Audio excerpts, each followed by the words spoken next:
आइए बच्चों, अब हम देखते हैं प्रश्नावली 1.2 का क्वेश्चन नंबर 1। निम्नलिखित संख्याओं को अभाज्य गुणनखंडों के गुणनफल के रूप में व्यक्त कीजिए। इस प्रश्न में हमारे पास कुल 5 क्वेश्चन हैं जिसको हमें अभाज्य गुणनखंडों के रूप में व्यक्त करना है। इसमें क्वेश्चन नंबर 1 है हमारे पास। पहला क्वेश्चन है हमारे पास में 140, जिसे मुझे अभाज्य गुणनफलों के रूप में व्यक्त करना है। तो 140 के जब अपन फैक्टर करते हैं तो यह जाता है 2 से 70 बार और 2 से 35 बार, और अब यह जाएगा 5 से 7 बार और 7 से 1 बार। तो मैं यहाँ पर देखता हूँ कि 140 के जो फैक्टर होते हैं वो होते हैं 2। अब देखो 2, 1 और 2, ये 2 बार है, इसलिए इसकी पावर 2 होगी, मल्टीप्लाई 5 की घात 1 मल्टीप्लाई 7। तो इस तरह से मेरे पहले क्वेश्चन का आंसर होगा, यह आंसर हुआ।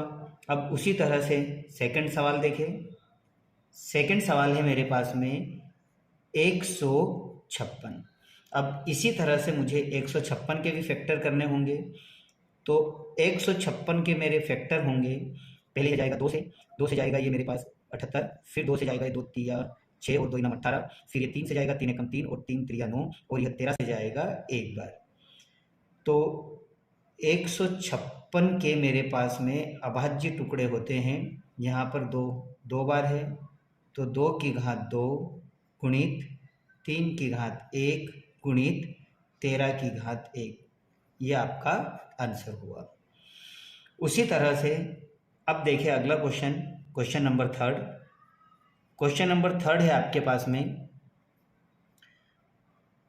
3825। अब हम यहाँ पर 3825 के टुकड़े करेंगे। तो 3825 के पहले जाते हैं 3 से, ये जाएगा 1 एक बार, फिर 2 बार 7 और ये 5 बार, फिर ये जा रहा है 3 से यह जाएगा 425, फिर उसके बाद ये जाएगा 5 से, 5 8 40, बचे 2 55 25, फिर ये 5 से जाएगा 5 एकम 5 6 7 8 3 बचे और 5 7 35, फिर ये 17 से जाएगा 1 बार। तो मैं यहाँ देखता हूँ कि 3825 के गुणनखंड होते हैं मेरे, देखो 3 की घात यहाँ 2 है और 5 की घात भी 2 हो जाएगी। तो 3 की घात 2 मल्टीप्लाई 5 की घात 2 गुणित 17, ये आपका आंसर हुआ। अब हम देखते हैं चौथे नंबर का क्वेश्चन। चौथे नंबर के क्वेश्चन में आपको दिया है इन्होंने 5005।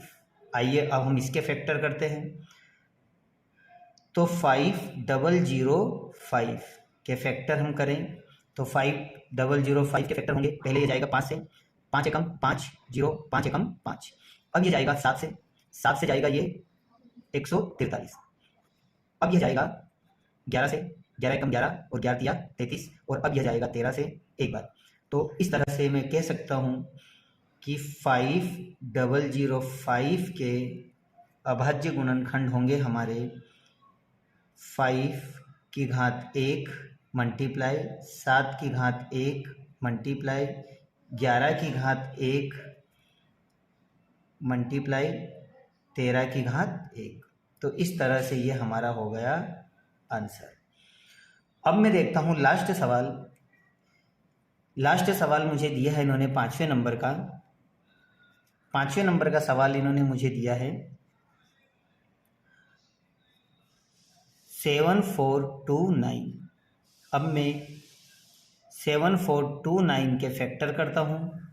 ये सभी विषम संख्याओं के फैक्टर है इसमें। तो ये पहले जाएगा 17 से जा रहा है ये 437 बार, फिर इसके टुकड़े होंगे 19 से जाएगा ये 29 बार, और 29 से यह जाएगा 1 बार। तो इस तरह से 7429 के फैक्टर होंगे 17 की घात 1, 19 की घात 1 और 29 की घात 1, और यह आपका आंसर हुआ। तो इस तरह से हमने ये 5 सवाल कर दिए हैं जिसे मैंने अभाज्य गुणनखंड के रूप में इसे व्यक्त किया है। आइए बच्चों, अब हम करते हैं क्वेश्चन नंबर 2। पूर्णांकों के निम्नलिखित युग्मकों के एचसीएफ और एलसीएम ज्ञात कीजिए तथा इसकी जांच कीजिए कि क्या दोनों संख्याओं का गुणनफल एचसीएफ मल्टीप्लाई एलसीएम है। तो इस क्वेश्चन में मेरे पास 3 सवाल है और हम अभी यहाँ पर इसके एचसीएफ और एलसीएम ज्ञात करने वाले हैं और फिर हम इसमें उत्तर की जांच भी करेंगे कि दोनों संख्याओं का गुणनफल क्या एचसीएफ मल्टीप्लाई एलसीएम होता है। आइए इसका हम पहला सवाल करते हैं। पहला सवाल दिया है इन्होंने 26 और 91। इसका मुझे एचसीएफ और एलसीएम निकालना है और फिर उत्तर की जांच भी करना है कि दोनों संख्याओं का गुणनफल इक्वल एचसीएफ मल्टीप्लाई एलसीएम। पहले मैं 26 के फैक्टर कर लेता हूँ। तो 26 के फैक्टर होते हैं, देखो 2 से जा रहा है, 2 एकम 2 और 2 तिया 6, फिर ये 13 से जाएगा एक बार। उसी तरह से मैं 91 के भी फैक्टर कर लेता हूँ, अभाज्य गुणनखंड कर लेता हूँ। तो जब इसके अभाज्य गुणनखंड करता हूँ तो ये 7 से जाता है 13 बार, 7 एकम 7, और फिर ये 13 से जाता है एक बार। तो इस तरह से मैं देखता हूँ कि मेरे पास में 26 के फैक्टर होते हैं 2 की घात 1 मल्टीप्लाई 13 की घात 1, और उसी तरह से 91 के गुणनखंड होते हैं 7 की घात 1 मल्टीप्लाई 13 की घात 1। अब मैं इसका एचसीएफ निकालता हूँ। तो मेरा एचसीएफ निकालने का क्या नियम है? तो मैं निकालता हूँ एचसीएफ 26 और 91 का। तो मैं जब इसका एचसीएफ निकालता हूँ तो इसका नियम कहता है कि अभाज्य गुणनखंडों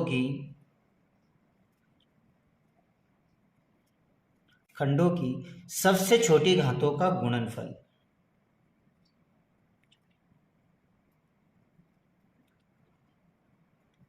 तो इसमें हमारी जो सबसे छोटी घात होगी, कॉमन घात, वही हमारा एचसीएफ होगा।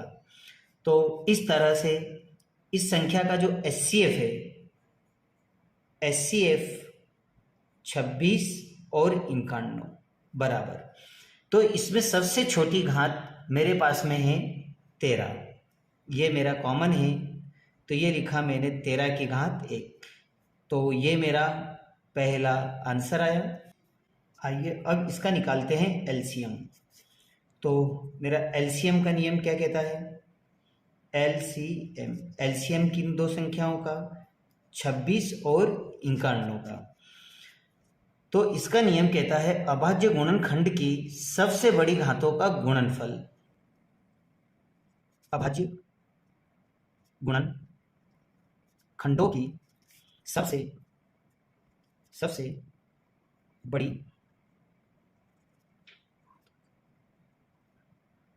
गुणनफल।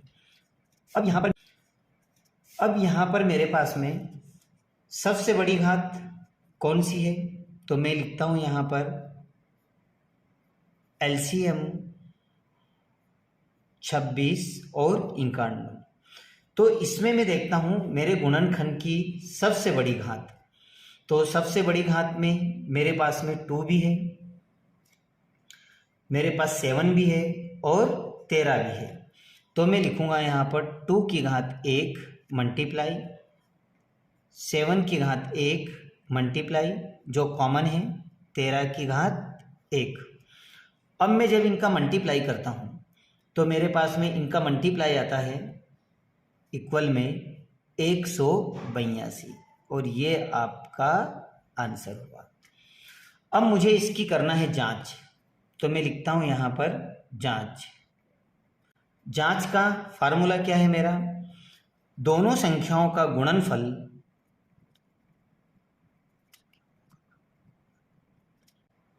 बराबर है एचसीएफ मल्टीप्लाई एलसीएम। अब मेरे पास दोनों संख्याएं कौन सी है? तो दोनों संख्याएं मेरे पास में है 26 गुणित 91। मैंने एचसीएफ क्या निकाला? 13 मल्टीप्लाई, और मेरा एलसीएम क्या है? मेरा एलसीएम है 182। अब मैं जब इन दोनों का मल्टीप्लाई करता हूं तो मेरे पास में आता है 26 नंबर की 26। 2366। उसी तरह से मैं 13 का करता हूँ तो 13 का भी 2366। तो इस तरह से मेरे दोनों मान बराबर आ जाते हैं। तो मैं कह सकता हूँ कि अतः दोनों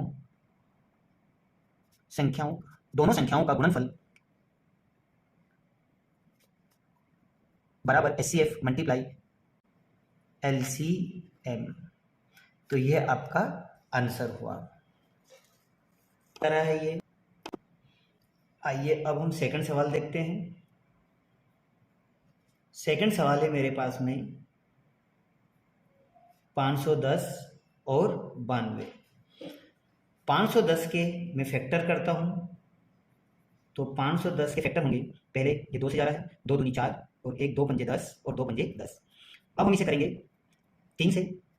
3 से फैक्टर हो जाएगा ये 3 और 24 और 3 पंजे 15। फिर ये जा रहा है 5 से, 5 एकम 5 और 5 तो 35 और अब ये जाएगा 17 से। उसी तरह से 92 के मैं फैक्टर करता हूँ तो 92 के फैक्टर 2 से ये जा रहा है 46 बार, फिर ये 2 से जाएगा 23 बार और फिर यह 23 से जाएगा 1 बार। तो मैं देखता हूँ यहाँ पर कि 510 के टुकड़े होते हैं मेरे पास 2 गुणित 3 गुणित 5 गुणित 17, इनकी घातें 1 1। और उसी तरह से 92 के फैक्टर होते हैं मेरे 2 गुणित 23। अब मेरे पास में यहाँ 2 बार है तो मैं इसे ऐसे भी लिख सकता हूँ कि 2 की घात 2 गुणित 23। HCF निकालता हूँ तो मैं लिखूंगा यहाँ पर HCF 510 और 92 का। तो मेरा HCF का नियम क्या कहता है कि अभाज्य गुणनखंडों की सबसे छोटी घातों का गुणनफल।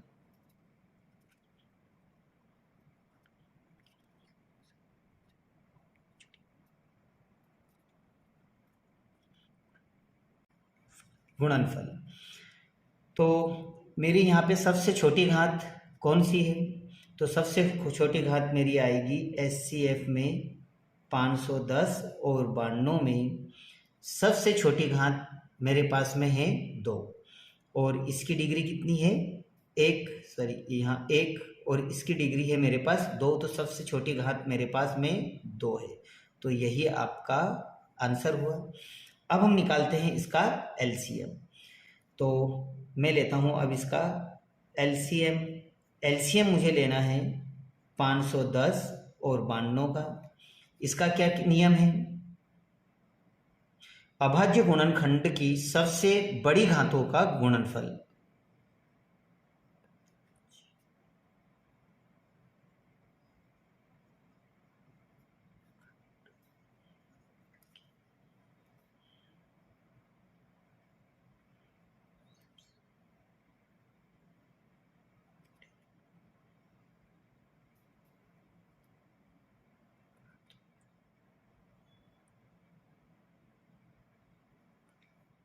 गुणनफल। तो इस तरह से मेरे पास में इसकी सबसे बड़ी घात कौन कौन सी आएगी? तो मेरे पास में यहाँ पर 2, तो मैं लिख लेता हूँ इसको LCM निकालना है मुझे 510 और 92 का। तो इस तरह से इसकी सबसे बड़ी घात 2 की घात 2, ये सबसे बड़ी घात 2 है इसमें, मल्टीप्लाई फिर लूँगा मैं 3, उसके बाद 5, उसके बाद 17 और 23। इन सब का जब मैं मल्टीप्लाई करता हूँ तो मेरे पास में HCF आता है 5460। तो यह आपका आंसर हुआ। अब मुझे उत्तर की जांच करना है तो मैं लिखूंगा यहाँ पर जांच में दोनों संख्याओं का गुणनफल बरोबर HCF मल्टीप्लाई LCM।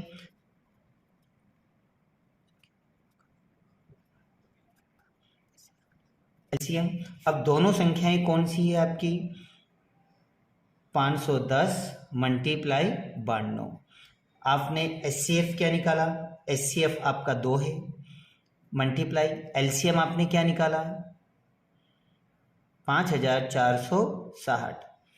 तो इस तरह से इन दोनों का गुणा करने पर आता है 46,920 और इसका भी 46,920। तो मैं यहाँ देखता हूँ कि दोनों ही साइड मेरी आर इक्वल है।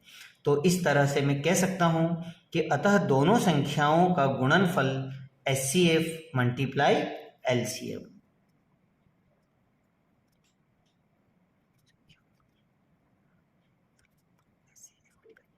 यहाँ पर आंसर हुआ। आइए अब हम देखते हैं इस प्रश्न का लास्ट क्वेश्चन। अब मुझे 336 और 54 का एलसीएम और एचसीएफ निकालना है और फिर उत्तर की जांच करना है। मैं 336 के फैक्टर करता हूं तो 336 2 से जाता है 168 बार, फिर 2 से जाता है 2 3 16 और 2 चौक 8, फिर 2 से जाता है 2 चौक 2 2 चौक 8 और 2 दूनी 4, फिर 2 से 2 दूनी 4 और 1, फिर 3 से 3 से तो 21 और 7 से एक बार। उसी तरह से मैं 54 के भी फैक्टर कर लेता हूँ। ये 2 से जा रहा है, 2 से जाएगा ये 27 बार, फिर ये 3 से जाएगा, 3 से 3 9 27, फिर 3 से 3 3 9 और 3 एकम 3। मेरे पास में 326 के फैक्टर होते हैं 2 गुणित 2 गुणित 2 गुणित 2 गुणित 1 2 3 4 मल्टीप्लाई 3 गुणित 7। तो मैं यहाँ देखता हूँ कि 2 मेरे पास कितनी बार आया 1 2 3 4, तो ये हो गया 2 की घात 4 गुणित 3 की घात 1 और 7 की घात 1। उसी तरह अब मैं लेता हूँ 54 के फैक्टर। तो 54 के टुकड़े हैं मेरे पास 2 गुणित 3 गुणित 3 गुणित 3, यानी कि 2 की घात 1 गुणित 1 2 3 अर्थात 3 की घात 3। तो यह मेरे दोनों के गुणनखंड हो गए। अब मैं इसका निकालता हूँ एलसीएम एचसीएफ। तो एचसीएफ 336 और 54 का। तो मेरा नियम क्या कहता है यहाँ पर कि अभाज्य गुणनखंडों की सबसे छोटी घातों का गुणनफल।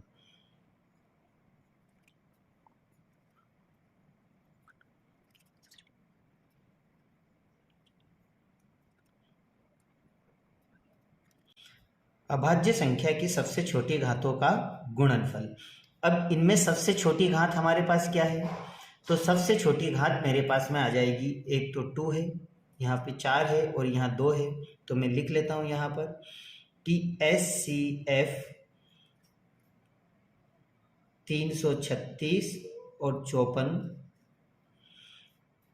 बराबर सबसे छोटी घातों में मेरे पास में आता है 2 की घात 1 और 3 की घात 1, क्योंकि 2 यहाँ भी है और 3 यहाँ पर भी है। तो इन दोनों का हम मान ले लेते हैं। अब इन दोनों का मल्टीप्लाई, 3 3 3 दूनी 6। तो यह मेरा पहला आंसर आया।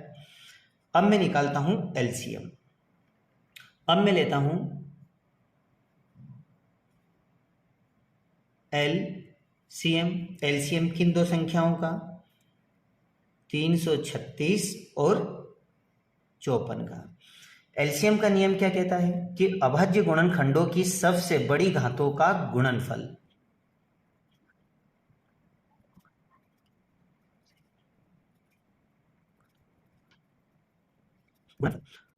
अब इसमें एलसीएम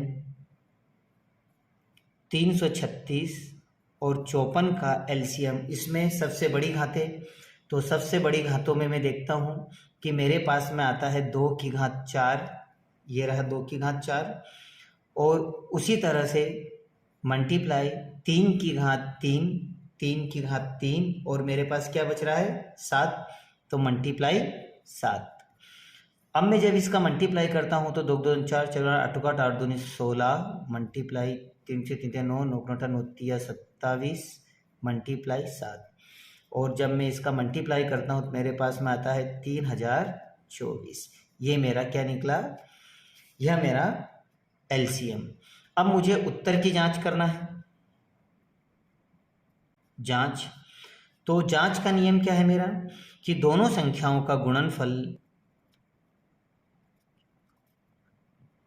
बराबर H C F multiply L C M. तो दोनों संख्याएं मेरे पास कौन सी है? 336 मल्टीप्लाई 54, और मैंने एलसीएम कितना निकाला था? तो मेरा एचसीएफ था 6 और एलसीएम कितना निकाला था? ये मेरा एलसीएम है 3024।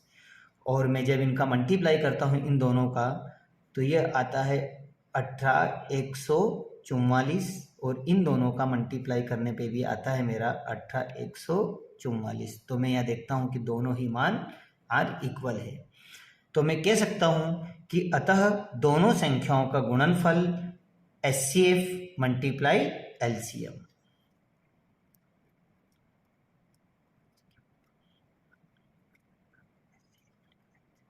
यह आपका आंसर होगा।